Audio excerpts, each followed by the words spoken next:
So the PlayStation 5 Slim is now out, and it released in a couple of different bundles. There's the Call of Duty bundle, as well as the Spider-Man 2 bundle. So Sony is certainly trying to flood the market right now with PlayStation 5 systems, specifically this new model, for a number of different reasons, some of which we'll be going over here today as we're going to be unboxing this system, tearing it down, and also doing some size comparisons, I guess, to the original PlayStation 5 that I have back here. So if you guys enjoyed the video, make sure to hit the like button, subscribe if you're new.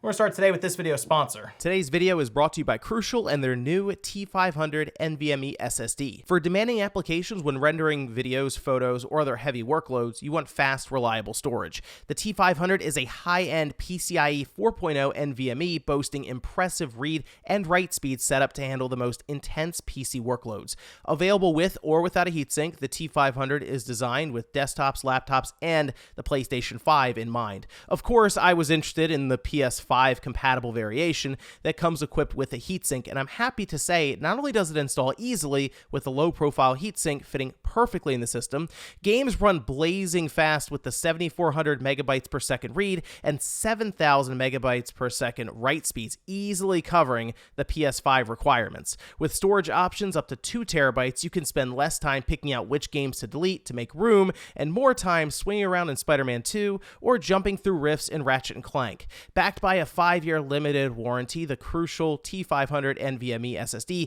is the perfect upgrade for your PC or PS5. Check the link below in the description to learn more. Thanks to Crucial for sponsoring today's video. So as I mentioned, this is the Modern Warfare 3 bundle. So while it is the same price at $500, it does at least come with a $70 game, even though I know the game is we'll say somewhat controversial in what it ended up being. It is still included. So that's nice if, like I said, you're trying to pick this up maybe as a gift or for somebody who's really into Call of Duty, it'll just come with it. It still has 8K on the front, by the way, which I think is still really funny that they're running with that. But hey, there's always next year for the PlayStation 5 Pro.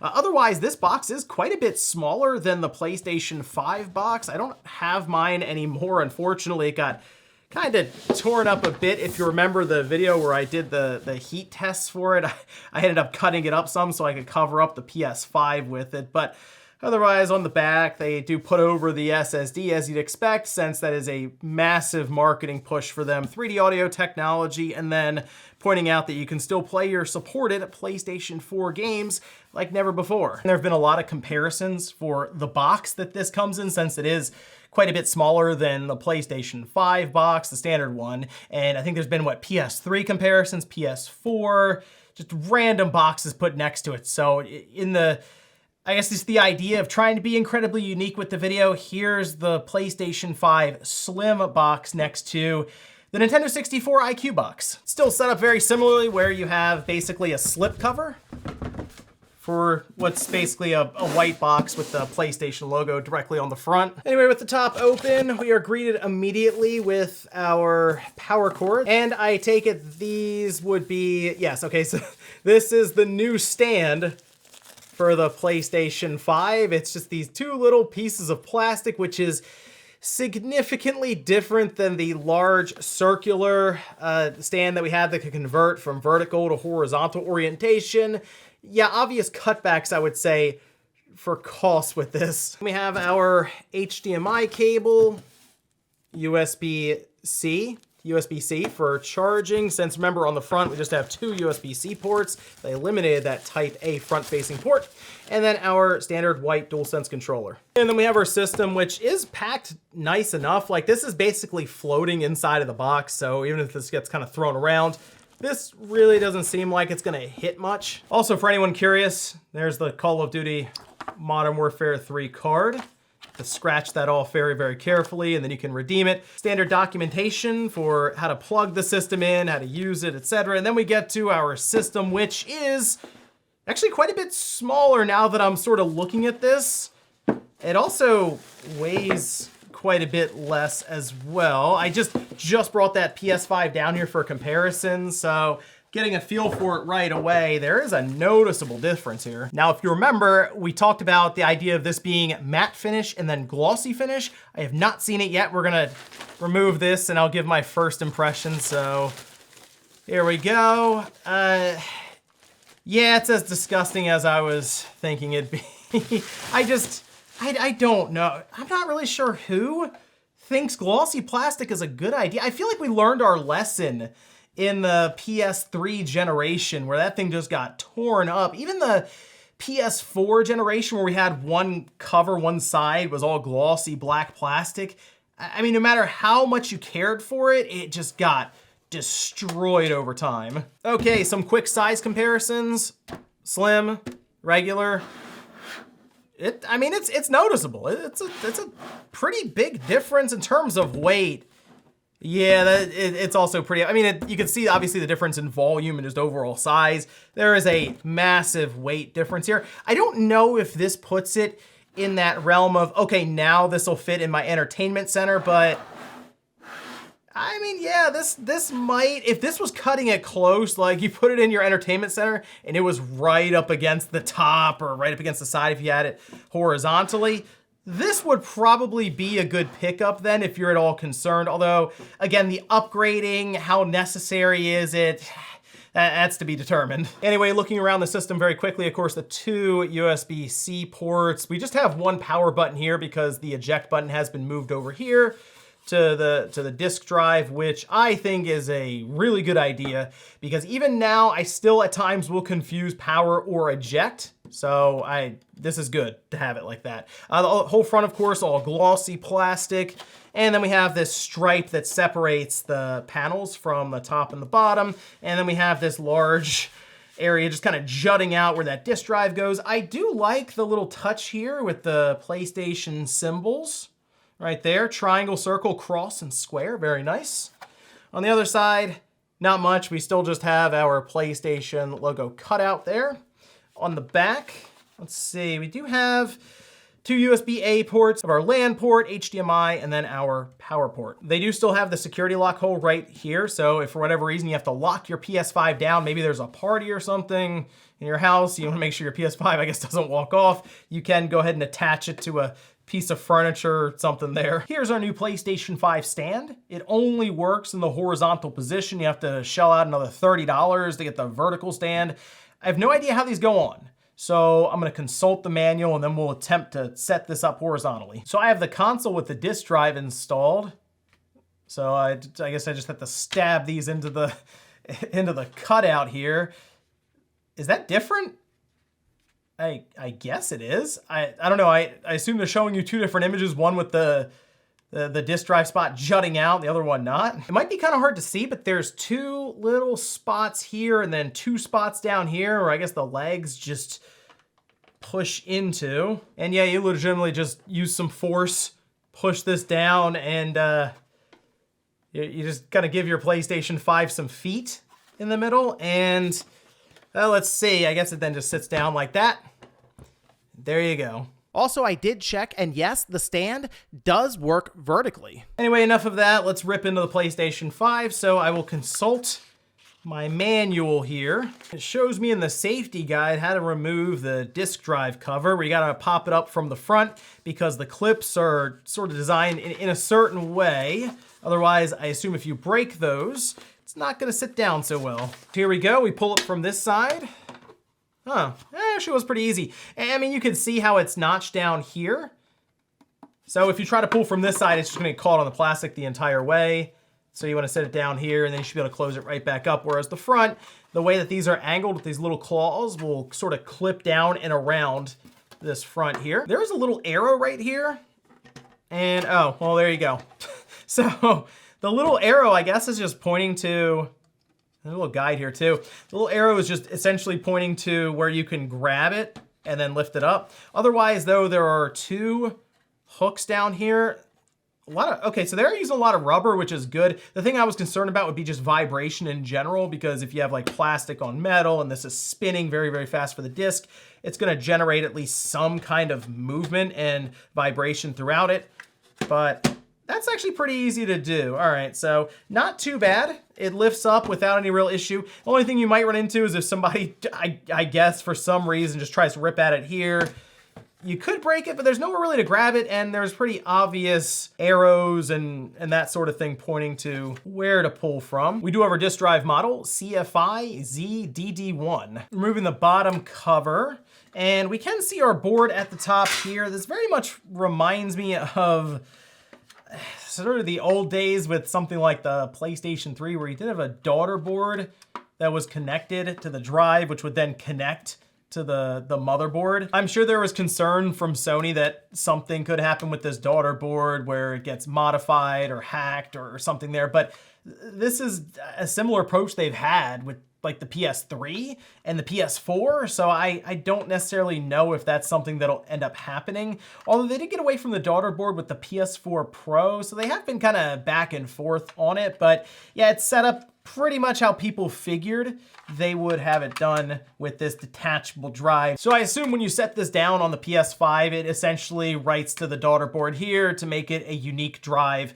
to that system, and that's one of the reasons you have to connect it to the internet so it can just verify that everything is on the up and up and there's no shady business or anything weird going on here that might hack or open up the system. And I will admit this is pretty easy to change out, and with how many laser issues I would see back in the day when repairing systems, this is actually pretty nice that the end user can basically buy one of these and just drop it into their PlayStation 5 if they have issues, because back then, I remember entire drives for like the PlayStation 3 with the Blu-ray reader would sometimes be at or above $100 when it was first released. So this coming in below that, it's actually not too bad. That said, having to connect to the internet for a first time setup with the disk drive, it's still pretty annoying. Definitely not something we had to deal with back then. All right, so we can pop this panel off here, and I guess we're gonna have replacement panels for shelves. So you could also kind of mix and match these.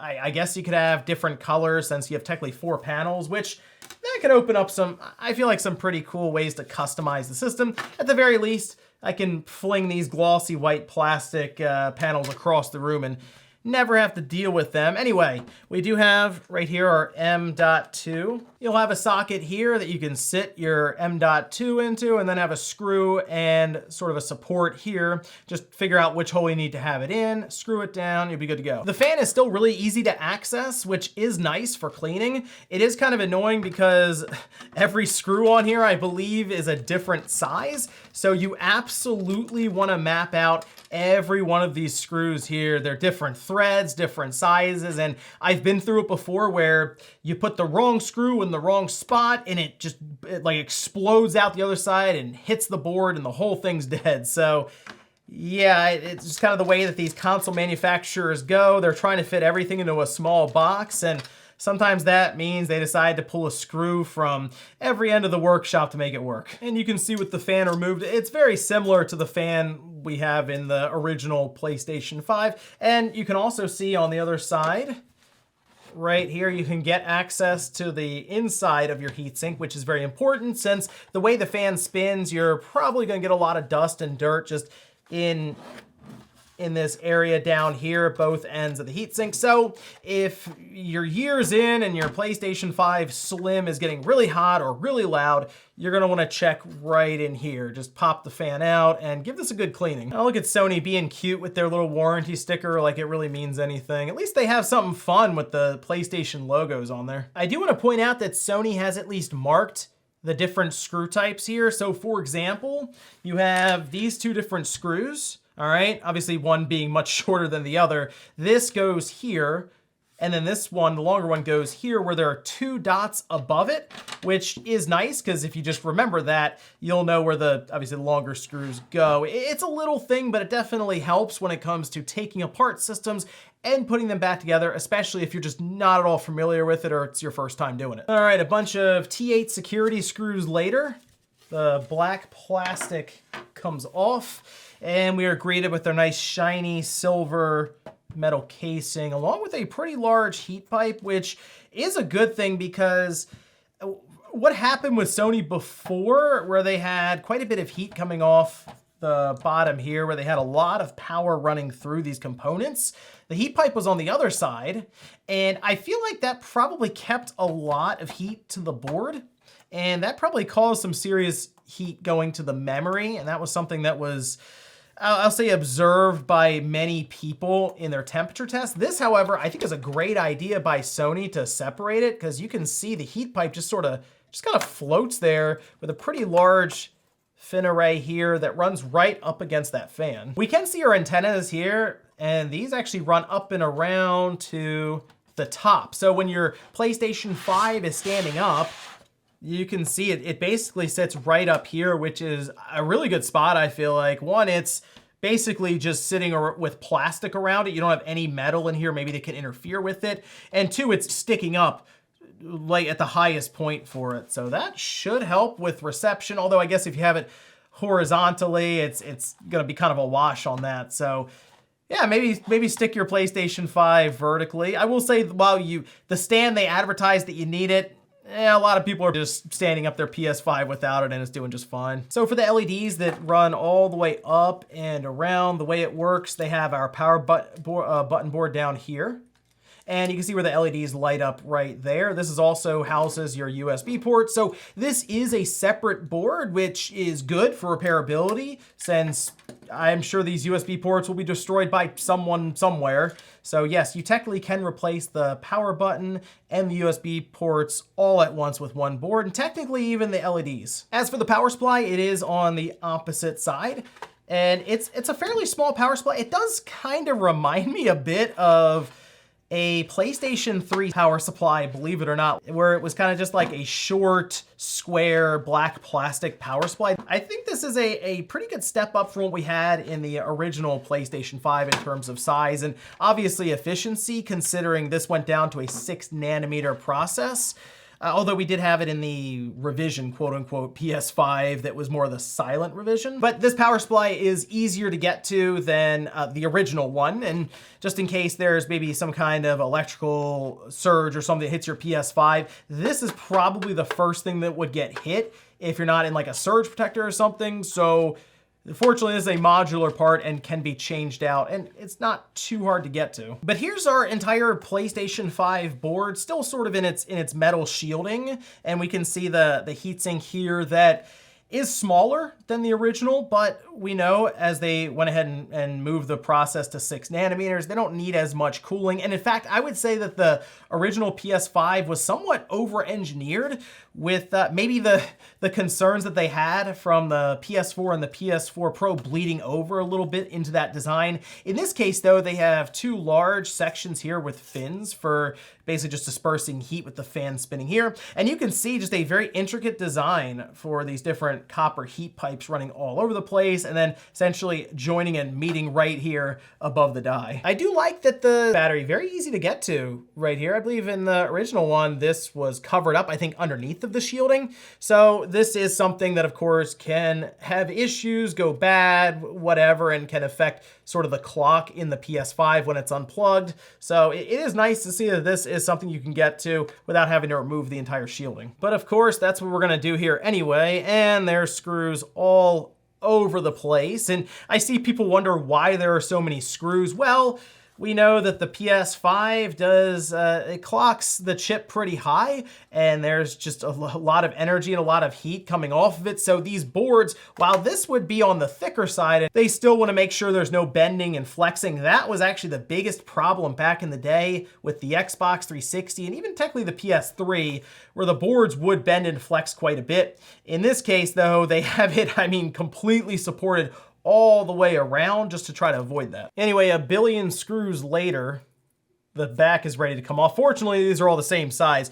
Man, how bad would that be if Sony decided that every one of these had to be a different size? But fortunately not the case here. So we can see we have a ton of thermal pads running all over the place. In fact, this shield is responsible for cooling quite a bit of this system. But we can see down here, we have that copper pipe, and that runs here and then up and around. Whereas before, this copper pipe just continued on this side right here. And I like this design from Sony, this change up. And I'm gonna say this probably will have a noticeable difference in terms of temperature, specifically around things like the memory that's based around our main chip here. Whereas before, that got concerningly hot, is what I'll say. And we have all these components down here that end up processing quite a bit of power through it. As we know, the chip on the PS5, Sony clocks that pretty high, and these chips down here are responsible for dealing with a lot of the power and voltage and stuff going through it, and it has to get rid of the heat, so it puts it out on that heat sink, whereas before I feel like we had a lot of heat soak that was happening and making its way to these chips. And of course, Sony wasn't done. They decided to hide another screw under here, and then one here, but fortunately, they at least put a couple of arrows there to remind us. All right, and with that, the board is free, and look at that. That is a lot of liquid metal. Sony, for some reason, I don't know what their deal is. Somebody in the factory goes, how much liquid metal do you need? And I assume Sony just says yes, because it is like just pulling around the sides. It's very strange to me. I'm not really sure why they feel the need to dump that much in there. When I did liquid metal on the PlayStation 4 Pro, I was so careful to make sure that I had like the thinnest layer possible. But I guess in their mind, hey, if they protect the chip and the rest of the system enough with this foam and plastics, it won't matter how much we dump in there. Better more than not enough, I guess, in their mind. I mean, look at this. I could probably clean the chip off and then just use the liquid metal that's right here, and that would be enough. I'm gonna clean the liquid metal off of this chip, and I did pick up some Thermal Grizzly liquid metal that I can replace it with, but I don't know, there's so much here, I feel like I could save an entire tube of liquid metal. All right, I've just about achieved a mirror finish on the die. I am gonna go ahead and just remove the plastic guard here, just out of curiosity. And I'll give Sony some credit. So not only do they have that, of course, set up there, the barrier, they have a second barrier underneath, one that's a bit more form-fitting to the chip. Anyway, with a little bit of heat, we can peel this away and hopefully be able to reuse it. We'll see. And there we go. I managed to clean up a lot of the glue that was around it, and I got, I think, all the liquid metal off. I have to do a double and then a triple check just to make sure there's not any like little bits of liquid metal hiding on one of these components before I put it back together and turn it on. Obviously, I need to put some more liquid metal back on there for the reassembly. But for the most part, this is the chip being used in the PlayStation 5 Slim, we'll say. And this should be the same chip that is in the silent revision for the PS5. But just to be sure, I wanted to, of course, get it cleaned up, get everything legible here so we can make sure. Otherwise, though, let's take a quick look around. We do have our control chipset here for our memory. Of course, for the 1 terabyte that's on board, we have 2 NAND chips here. Flip it around, 2 more right there. We also have our South Bridge right here, which is pretty standard. I think it's like the same South Bridge we've seen on the PS5 for the past, well, since it came out, really the past several years. Over here, we do have our wireless Bluetooth chip. And then, of course, on the back, you can see our 16 gigabytes of memory. That's on the opposite side here of the APU. And I'll admit, it is pretty impressive to see that the PlayStation 5 board, while it hasn't gotten an incredible amount smaller, is still a pretty compact board, all things considered, for what it can do. And the PlayStation 5 Slim, taking it apart here and looking it over, is pretty much a way for Sony to cut down on costs. I mean, if the stand wasn't proof enough that they're trying to cut back on expenses for this thing, you can also look towards the smaller heatsink, sure, but also things like the disk drive being separated. That way, when they do shipments and they load up a bunch of pallets and that sort of thing, they can cut down on weight and also make it so there's really just one SKU or one configuration for the PlayStation 5. In order to give it that disk unit, you just slap it on the side, and in fact, it's also kind of sold as a separate accessory. And so concludes our look at the new PlayStation 5 or the PlayStation 5 Slim. Is there any real point in upgrading from your current PS5, even if it's like a launch one, to this new one? Not really, no. In fact, I would end up holding out until maybe next year to see if that PlayStation 5 Pro ends up panning out, as rumors for things like the PlayStation Portal and this new PS5 have come true. I can only assume at this point that PS5 Pro probably will as well. But if you're somebody who's looking around maybe just to get a PS5 this holiday or maybe in the coming months, I mean, there's really not a downgrade necessarily going to this one over the original. In fact, internally, you could even make the case for it being built slightly better technically when it comes to heat management. Although, again, we'll wait and see what the tests say in that regard. But let me know what you guys think about this system down below. Maybe you like the look of it a bit more, or maybe you're not as fond with things like the glossy white plastic on it. Thanks, guys, for watching, and I'll see you next time.